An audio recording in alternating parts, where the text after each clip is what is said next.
Halo, kembali lagi di Ruang Zaki dan juga channel apa Pak? Santana 70. Santana 70. Jadi kita collab, ini Pak Polisi yang jadi YouTuber ada di dekat rumah saya dan sangat aktif sekali, subscribernya luar biasa. Sangat sering konten, jadi masyarakat itu terinformasikan tentang apa yang kemudian berkembang dan tidak ketinggalan nih Pak. Sekarang kita sedang melihat bagaimana perkembangan Jawa Barat dulu nih Pak. Bagaimana Gubernur Jawa Barat Kang Deddy Mulyadi itu sangat tegas sekali menerapkan Satgas anti premanisme, sehingga kemudian ormas-ormas dan premanisme yang lahir di Jawa Barat dibereskan. Dan beberapa hari yang lalu itu Presiden Prabowo Subianto memberikan satu statement tentang pemberesan ini. Karena apa? Sekarang Pak, kita tercatat menjadi negara termiskin kedua di dunia. Salah satu penyebabnya investasi sulit masuk ke Indonesia, termasuk itu penyebabnya gara-gara premanisme yang kemudian dibalut oleh ormas. Nah, 1-2 hari yang lalu saya lihat Jakarta mulai ikut dalam hiruk-pikuknya Jawa Barat ini tentang bagaimana sikap yang tegas terhadap premanisme di Jakarta, karena Jakarta ini kan kota industri, perdagangan barang dan jasa, sehingga nggak boleh kemudian Jakarta itu sebagai ibu kota hari ini terganggu gitu ya ekosistem bisnis dan ekonominya. Nah, saya lihat kayaknya Bapak kemarin ikutan itu kan, kalau nggak salah polisi tentara ya Pak? Ya, jadi saat itu turun lah polisi, tentara mengamankan atau menertibkan ormas-ormas yang kira-kira arogan atau anarkis gitu. Memang di kita sudah dilaksanakan pembersihan untuk slogan-slogan ya, seperti umbul-umbul atau banner ya, seperti itu yang udah kita jalankan. Semoga aja dengan program ini ya Bang Zakian, untuk premanisme atau ormas yang anarkis atau yang liar itu bisa ditertibkan gitu ya, karena sangat meresahkan.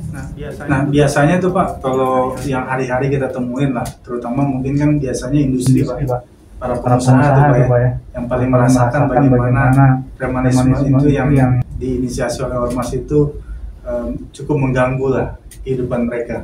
Itu yang Bapak temukan di lingkungan Jakarta itu kayak gimana sih aktivitas mereka tuh? Nah, itulah kadang-kadang kita ya sebagai aparat itu terbentur ya dengan HAM. Nah, itu kita terbentur dengan HAM karena apa? Sebenarnya kita pun tidak setuju ya, karena apa? Banyak pengusaha-pengusaha yang mengeluh ya, terutama kalau mau menjelang Idul Fitri itu ya. Nah, itu banyak surat-surat yang proposal itu yang nggak jelas. Tapi kalau memang jelas, memang dia sopan, ya mungkin tinggal kembali ke pengusaha tersebut.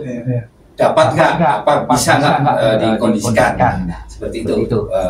Iya, kadang-kadang kan kita lihat bahwa ada beberapa industri yang didatangi dengan cara-cara yang kasar, yang memaksa, minta tolong dikerjakan dengan alasan akamsi gitu ya, anak kampung sini.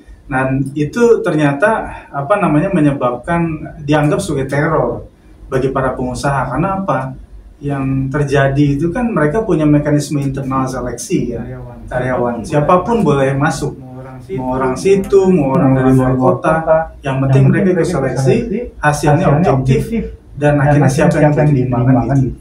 Jadi kan ini kayak ibarat tuh titipan gitu ya. Ya memang kemudian ada semacam kewajiban corporate social responsibility CSR.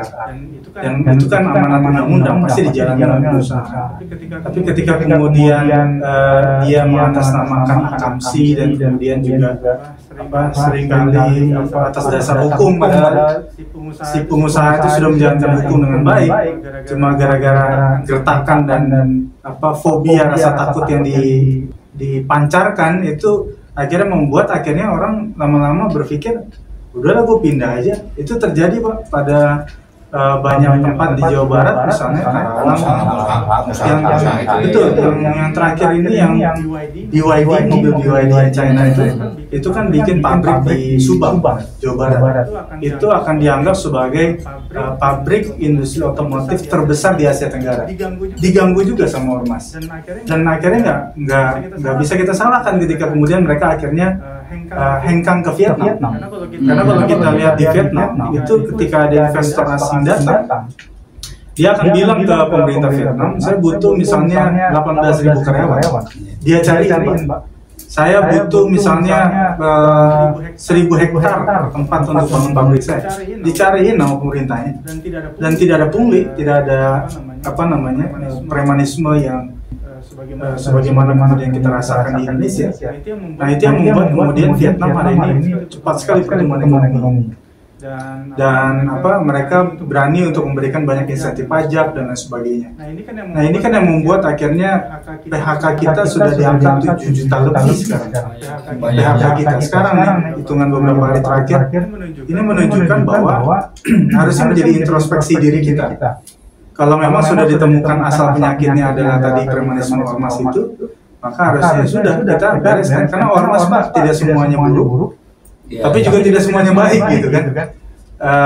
Beberapa kali saya sampaikan ada kok organisasi masyarakat yang memang betul-betul ekonominya dia bangun, masyarakatnya dia bangun. Contoh aja misalnya British Council Inggris mengatakan lembaga kewirausahaan sosial tertua di dunia siapa? Muhammadiyah. Inggris yang mengatakan itu. Muhammadiyah ada di Indonesia. Dia ormas, organisasi masyarakat. Tapi keberadaannya dia bisa melahirkan banyak sekolah, kampus, bahkan terakhir dia punya hotel, bisa membangun masyarakat sekitar. Kan harusnya cerminan ormas itu begitu. Makanya pengikutnya banyak sekali. Dan anggotanya itu orang-orang terhormat, jadi pejabat gitu kan, bukan jadi pejabat karena mengancam, tapi karena kualitas dia kan gitu. Kalau saja semua ormas bisa begitu kan, saya yakin Indonesia moncer ekonomi, benar nggak Pak? Ya. Jadi problemanya di situ ya. Yang tentang lagi booming ya tentang ormas ini. Ya memang dilema juga karena ya di era-era dulu memang ormas kan tidak begitu seperti sekarang. Makin banyak berkembang. Ya mudah-mudahan dengan kepemimpinan sekarang ini ormas ini bisa ditekan, investor asing ya mudah-mudahan bisa masuk lagi gitu ya dengan tindakan sekarang ini gitu. Iya, kalau dia investor masuk, lapangan kerja terbuka, 7 juta yang pengangguran itu bisa berkurang angkanya karena apa? Tempat kerjanya dibuka kan gitu. Tapi kalau investornya yang sekarang ada di Subang pergi ke Vietnam, yang tadi ada 18.000 pekerjaan, jadi hilang. Berarti angka pengangguran kan jadi bertambah. Nah ini kan logika yang kemudian harus kita bangun. Dan kalau kemudian kita membiarkan premanisme berbalut ormas, bahwa itu dianggap seperti satu hal yang wajar karena alasan demokrasi, hak asasi manusia, berserikat berkumpul, tapi di dalamnya ada premanisme dan kekerasan, saya pikir ya kita nunggu waktu saja bangsa ini akan nyungsep gitu kan, bakal terpuruk bener seperti bom waktu aja ya, waktu meledak ya kita nggak tahu jadi apa ya. Jadi mudah-mudahan ya karena mungkin Bang Jaki sudah banyak pengalaman yang mungkin ke luar negeri ya. Bagaimana di luar itu perekonomiannya bisa jalan. Sebenarnya kalau di kita nih kalau umpamanya kompak mungkin bisa lebih maju dengan negara-negara lain ya. Karena gini Pak, kadang-kadang ormas itu merasa dirinya lebih kuat daripada TNI Polri. Mereka suka mengklaim begitu. Kenapa? Karena buat mereka itu katanya mereka orang lapangan dibandingkan polisi, dibandingkan TNI dan sebagainya. Jadi seolah-olah dia menganggap dirinya adalah lebih daripada alat negara. Padahal tidak ada satupun dasar hukum yang memberikan alat seperti itu, kewenangan seperti itu gitu. Kalau kita baca sekarang di Undang-Undang Ormas yang katanya sekarang mau direvisi Pak, ya kan? Karena ya tadi itu kan, dulu kan Undang-Undang Ormas kan pernah direvisi Pak, zaman HTI mau dibubarin sama Presiden Jokowi kan? Kalau HTI kan udah tuh. Ini kayaknya kali ketiga nih mau direvisi. Karena biar nanti ormas itu cara pembentukannya dia kan ada 2 badan hukum ya, ada perkumpulan sama yayasan. Nah, dibentuknya itu jangan lagi terlalu bebas. Jadi betul-betul ada persyaratan yang membuat orang itu nggak gampang membuat ormas dengan tujuan yang nggak jelas, gitu kan. Banyak kok yang badan hukumnya belum dibuat, tapi dia udah berbuat buat masyarakat sampai memberikan dampak yang luar biasa, baru dia bikin badan hukumnya. Ada juga yang begitu. Nah, ini kadang-kadang badan hukumnya bikin dulu, kerjaannya ntar aja belakangan gitu. Yang penting jadi pengrajin proposal. Jadi tiap lagi 17-an, lagi hari-hari besar nasional, hari-hari besar keagamaan, mulai ada tuh bertebaran. Padahal uang itu masuknya nggak pada kemaslahatan, tapi kepentingan kelompok misalnya gitu. Nah, ini kan yang nggak sehat ekosistem begini. Dan kalau memang dia mau bikin ormas, harusnya dia siap dan tahu bahwa dia memimpin itu menderita. Memimpin itu menderita. Jadi dia harus siap dengan segala konsekuensi, siap biaya, siap waktu, siap apapun. Jadi jangan justru mempersulit orang lain. Dia yang bikin ormas, yang sulit orang lain. Harusnya kan dia sendiri yang menyulitkan dirinya. Karena dia sudah mewakafkan diri, saya mau bikin ormas, saya mau berbuat sesuatu untuk bangsa, saya ingin membantu banyak orang, ya sudah lakukan itu. Bukan justru malah membuat ormas untuk menyusahkan banyak orang. Itu kan logika berpikir yang keliru. Karena mereka mungkin ya, ini yang kita lihat selama ini, dia menggunakan otot gitu loh, bukan menggunakan logika atau otak. Bagaimana nih caranya biar bisa membangun gitu ya. Nah, yang ingin saya tanyakan gini, Bang Genjang, kira-kira selama ini dengan kejadian-kejadian sebelumnya dan yang sekarang, Bang Jaki setuju nggak dengan dibubarkannya ormas, dengan sekarang ini ormas akan ditutup gitu? Iya. Saya melihatnya begini Pak, bahkan tidak hanya di level domestik dan nasional, pemerintah SBY itu pernah Pak melakukan review terhadap misalnya perjanjian-perjanjian Indonesia di internasional, termasuk keikutsertaan Indonesia di banyak organisasi internasional. Kenapa dia review? Karena persoalan dia kalau gabung ke organisasi itu pakai APBN lewat Kementerian Luar Negeri, Kementerian Keuangan. Nah, kalau kita ikut tapi nggak ada manfaatnya buat kita, buat apa? Kita keluar gitu kan. Kalau ada perjanjian nggak beres, kita berhentikan. Zaman Donald Trump termin pertama, Presiden Amerika Serikat juga melakukan itu. Namanya American First, dia bilang. Jadi semua organisasi internasional atau perjanjian Amerika Serikat dengan negara lain yang dianggap tidak menguntungkan Amerika, dia stop. Sekarang kita coba terapkan pada konteks ini, ormas ini. Kita evaluasi mana ormas yang masih bisa didorong oleh negara, kalau perlu disupport pakai APBN, APBD biar dia memberikan manfaat lebih besar. Kalau ormas yang memang benar-benar nggak ada dampaknya, buat apa dipertahankan? Iya. Buat saya begitu. Karena apa? Karena banyak kok orang-orang yang pakai duitnya sendiri membangun sebuah organisasi masyarakat dan dia rela ibaratnya menahan keduniawian dia demi membantu banyak orang. Orang-orang begitu belum tentu Pak dibantu sama APBN, APBD. Tapi yang giliran bikin masalah malah dibantu pakai APBN, APBD. Ini kan cara berpikir negara yang keliru. Padahal negara katanya tujuannya kan adalah mensejahterakan masyarakat, membangun harkat martabat bangsa biar sejajar dengan bangsa-bangsa lain kan gitu. Tetapi kalau misalnya kemudian pola pikirnya negara juga keliru, ya dia salah menaruh uang kan gitu. Harusnya uang ditempatkan pada orang yang benar, yang bisa amanah diberikan kepercayaan, dan kebaikan itu bisa dilipat gandakan, justru malah jatuh kepada tangan yang bukan melipat gandakan, menihilkan uang itu. Karena tidak ada manfaat buat kepentingan publik yang besar kan gitu. Itu cara pandang yang ke depan harus dilakukan menurut saya gitu. Iya. Jadi gini Bang Jaki, saya senang ya kita bertukar pikiran ya. Karena memang kebetulan Bang Jaki guru ya, dosen yang senior di kampus Bina Nusantara. Nah itu kalau lagi ngajar kira-kira mahasiswa-mahasiswinya itu gimana? Pernah nggak mungkin menyinggung masalah ormas atau ini? Itu pernah saya ungkapkan begini Pak. Saya ngajar hukum kan. Saya bilang gini, ada nggak di Fakultas Hukum yang kelas itu mengajarkan tentang bagaimana mengatasi ormas?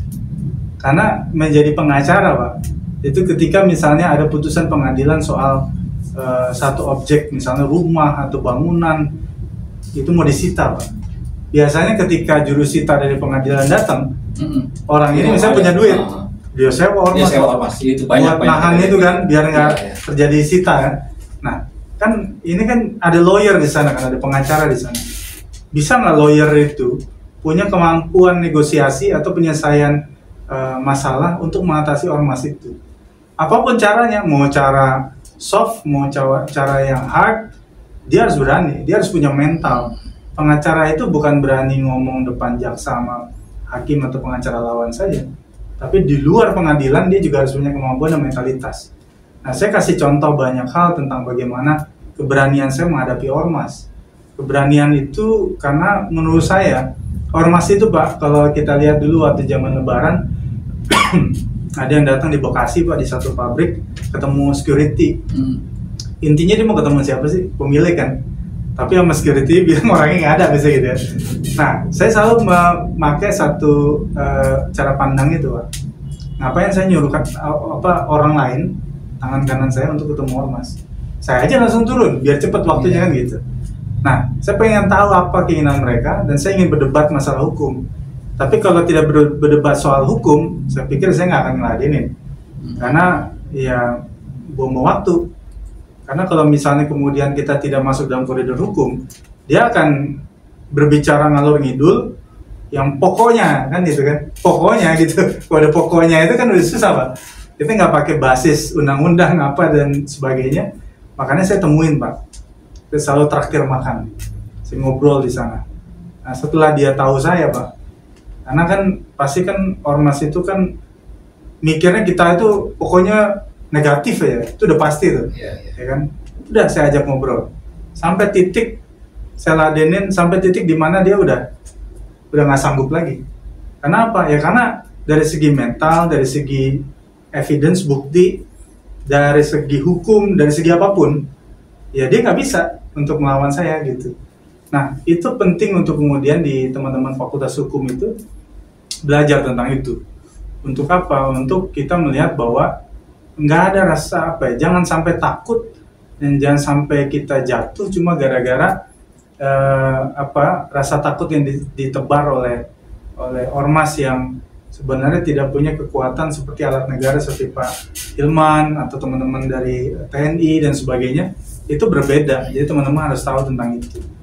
Itu sih, Pak, hal yang nggak pernah diajarin fakultas hukum, tapi saya ceritain ke mereka sebagai pengalaman hidup. Karena kebetulan ngajar sarjana hukum ya, jadi